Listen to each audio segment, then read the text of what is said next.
செய்ய போறீங்க? நாய் மாதிரி கேட்ல காத்து கிடக்குறீங்களா பாவிகளா? உங்களுக்கெல்லாம் கொஞ்சமாவது சூடு சொரண வெக்க மானம் சோத்துல உப்பு போட்டு திங்கிறீங்களா? என்ன உனக்கு கேடு?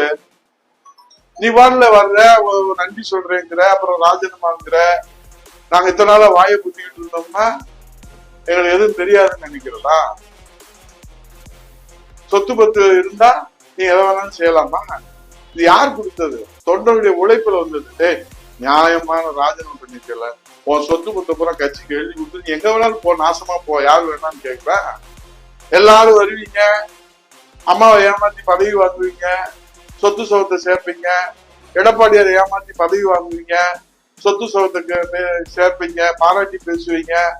கட்சிக்கு ஒரு தோல்வின்னு வந்துட்டா காப்பாற்ற வேண்டிய நேரத்துல கட்சியை காட்டி கொடுத்துட்டு ஓடுவீங்க.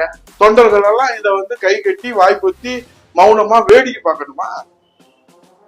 தொண்டர்கள் கொதித்து இருந்தா நாசமா போவீங்க எல்லாருமே. இந்த ஆக்ட் குடுக்கிற வேலையெல்லாம் என்கிட்ட வச்சுக்காதடா. நீ யாருன்னு எனக்கு தெரியும், நான் யாருன்னு உனக்கு தெரியும், நம்ம ரெண்டு பேர் யாருங்கிறது இந்த ஊருக்கே தெரியும்.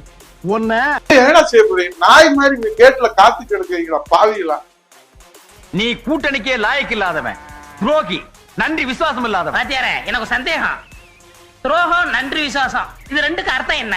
இந்த கட்சியிலிருந்து அந்த கட்சிக்கு போனா துரோகம், அந்த கட்சியிலிருந்து திரும்பவும் இந்த கட்சிக்கு வந்தா நன்றி விசுவாசம்டா. பாத்தியாரே, அடி பொறுக்க முடியாம அப்புறம் ஆயிட்டேன். உங்களுக்கெல்லாம் கொஞ்சமாவது சூடு சொரண வெக்க மானம் சோத்துல உப்பு போட்டு திங்கிறீங்களா என்ன? வருங்காலங்களிலும் நிறைய கட்சி தலைவர் மாற்று கட்சியிலிருந்து தோழர்கள் கண்டிப்பாக இணைவாங்க. அவர்கள் மேல சில குற்றச்சாட்டுகள் கண்டிப்பா இருக்குன்னா இருக்கலாம், இருக்கு. ஆனா பதவி என்ன இல்லன்னா என்ன? 10 வருஷம் அமைச்சர் இருந்தீங்களா?